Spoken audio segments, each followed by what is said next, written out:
It's all about being symmetrical. If it isn't exactly perfect in a triangle, it makes me crazy. And I subtly, while I'm doing this, you're all watching, I'm subtly trying to just slightly kick it to the side when it happens.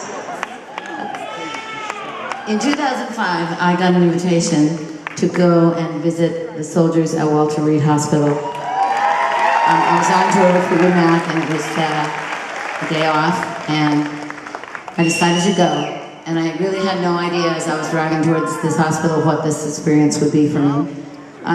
When I got there, I walked into this big, giant entry, big, huge, high-ceiling room, very quiet, very few people there, and walked straight through to the elevators, got in the elevator, went upstairs, and spent 7 hours there on a Sunday evening, and it was awesome. It's an awesome experience, and an awesome way to understand what exactly is going on in our world.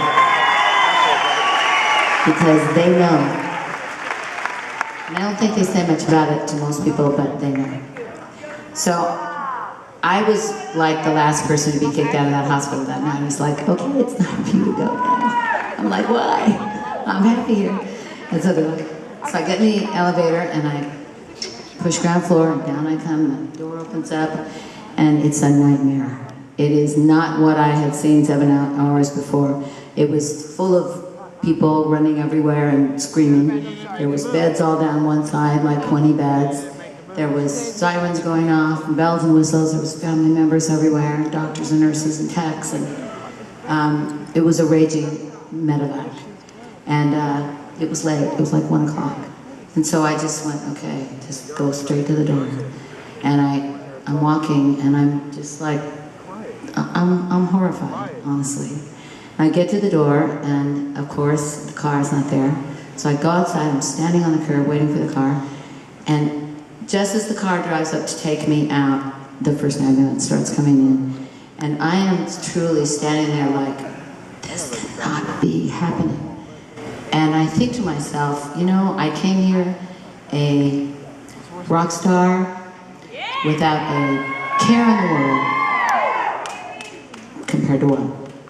Without any real problems.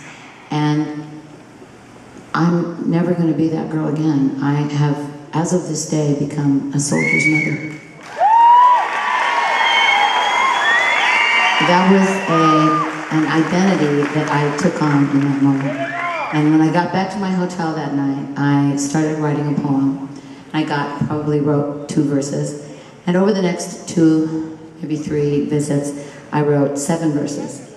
And I printed it, and every time I would go, I would hand it out to everybody at Walter Reed and also Bethesda. And I told every soldier and every soldier's mother and all their relatives that someday this would be a song. But I was having a terrible time actually writing a chorus for it, because in a formal poem, your chorus is your summation. You can't take one of your verses and make it into a chorus because it won't work. So you have to wait until you can kind of summarize it. So in 2009, all the way from 2005, I was in London with Fleetwood Mac, and this is the same actual tour that the Moonlight thing came from. And they had a terrible day. They lost 7 soldiers in a massacre, a training massacre in Iraq, and London just went crazy. And it reminded me of what I thought it must have been like in World War II, because the city went nuts. And so I, of course, being an English person at that point, I went and wrote in my journal like 10 pages about the whole thing. And out of that 10 pages, I came up with 4 lines that then became the chorus and the summation to my poem. So I was able to come home and 2 months later sit down at the piano and write this song. I'm very proud of this song. I like to say, in my last days, what will I remember? I will remember you. I will remember the stage. I will remember dancing across the stages of the world. But mostly, I will remember that I am a soldier's mother. So I would like to sing this for you now. It's called Soldier's Angel.